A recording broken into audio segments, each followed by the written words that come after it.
लानत है।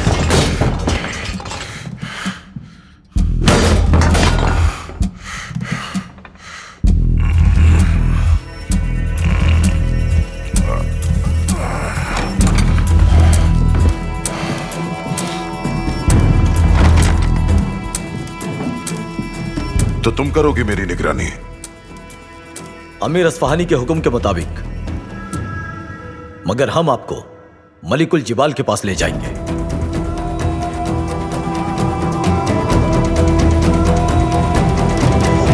तुम जानती हो तुम्हें जंग रोकने के लिए कैदी बनाया था मैंने, तो फिर तुमने महल से भागने की कोशिश क्यों की?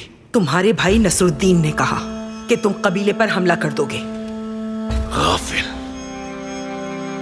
लेकिन मैं उसका हिसाब किताब साफ कर चुका हूं। मुझे ये बताओ, सरदारों का कत्ल किसने किया? सच बताना। क्या इतनी नादान हो कि एक फिदाई कातिल की बातों का यकीन आ गया तुमको?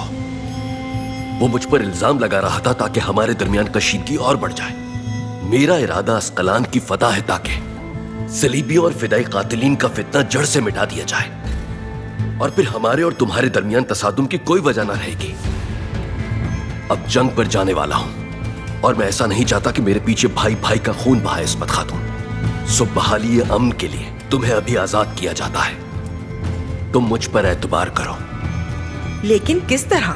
सलाहुद्दीन को अपना बेटा कहते रहे और वो भी एक झूठ निकला। तुम पर एतबार कैसे किया जाए?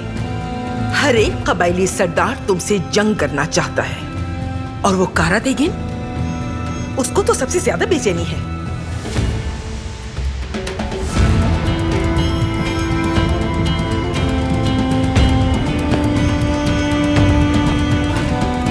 तुम पर छोड़ा फैसला। चाहो तो ये दुश्मनी खत्म कर सकती हो, वरना अगर मुझे इस मुहिम के दरमियान जंग में उलझाया तो कुचल दिया जाएगा तुम्हें।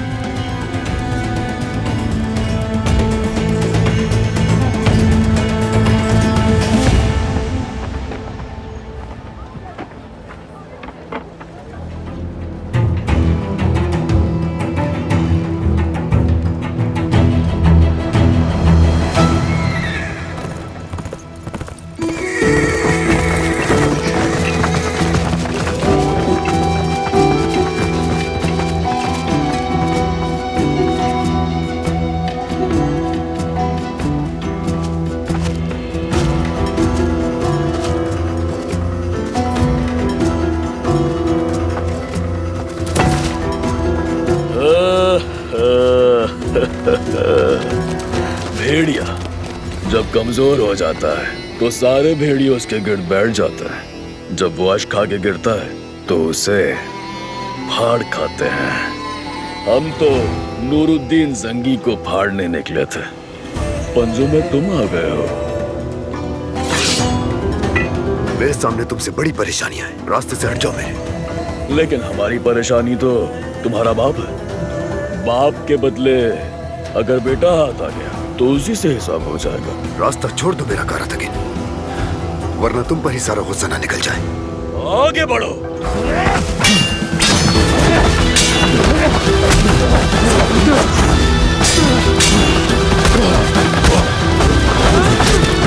रुक जाओ।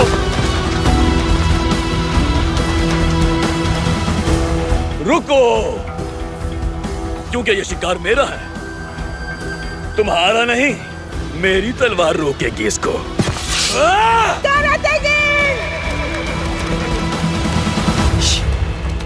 आपा खातून, मेरे प्यारे खुदा तेरा शुक्रिया। देखा, पिंजरा कैसा भी हो एक भेड़िए को ज्यादा देर बंद नहीं रख सकता। मुझे नूरुद्दीन जंगी ने कैद से रिहा किया है। सलाहुद्दीन को जाने दो यहाँ से। इसके बाप ने जो कुछ किया है उसका इससे इंतकाम लेना आपा खातून। सलाहुद्दीन नूरुद्दीन जंगी का बेटा नहीं है, आज ही मालूम हुआ। सलाहुद्दीन से इंतकाम लेने का कोई फायदा नहीं है। अच्छा अच्छा, तो किसके बेटे हो सलाहुद्दीन? या जानते ही नहीं कि माँ बाप कौन है तुम्हारे? रुको सलाहुद्दीन, हमें अपने लिए कोई मुसीबत ना समझो, क्योंकि हमें तुमसे कोई मतलब नहीं है। तो मेरे रास्ते में आने की कोशिश न करना कभी। अब मैं किसी को भी जवाब दे नहीं हूं, इसलिए तुम्हारा सर काटने से पहले सोचूंगा नहीं।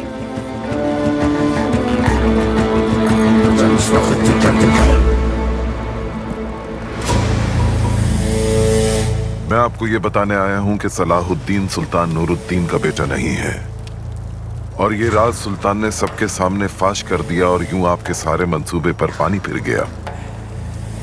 उन्होंने मुझे जिलावतन कर दिया है, सब कुछ खत्म हो गया।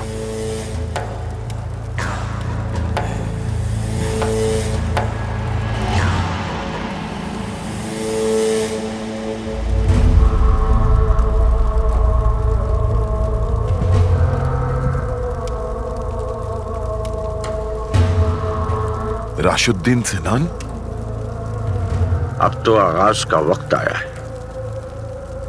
मैंने अपना आप तुम पर इसलिए जाहिर किया है ताकि तुम जान लो मैं क्या कर सकता हूं। इस राज की हकीकत सल्तनत और फौज में फसाद डाल देगी और इसका फायदा उठाना होगा तुम्हें। आधी फौज अपने साथ मिलानी होगी।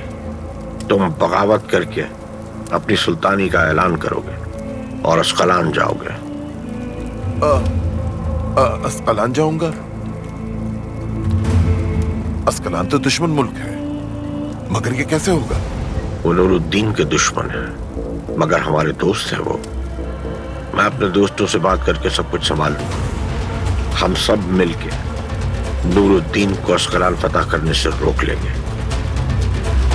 मगर आधी फौज को अपने साथ मिला लेने से अब मेरा काम नहीं बनेगा। इसके लिए मुझे सल्तनत के नवादरात और खजाने की जरूरत होगी। मलिकुल जबाल के लिए सब कुछ मुमकिन है। जो कहा गया है करो। फौज को जमा करो। सल्तनत के खजाने और नवादिरात मुझ पर छोड़ दो। तुमसे जो कहा है उस पर अमल करो।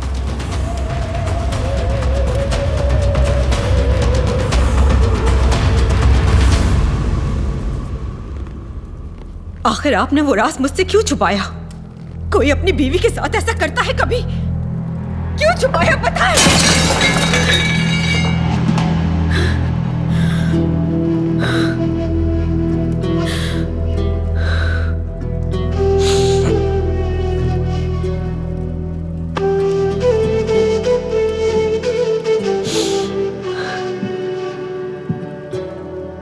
मेरी मैलिक है, मेरे दिल का चैन। बताया था ना तुम्हें।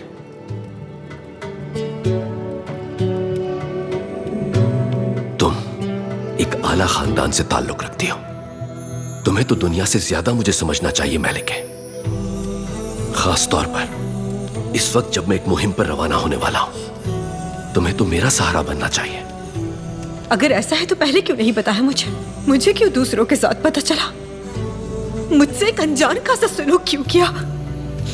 कसूर शायद मेरा ही है। अगर आपको वारिस दे देती तो ये राज इस तरह से छुपाए ना रखते। तुमसे इल्तिजा है, दोबारा शुरू मत हो जाना। क्या अब यही ना होगा?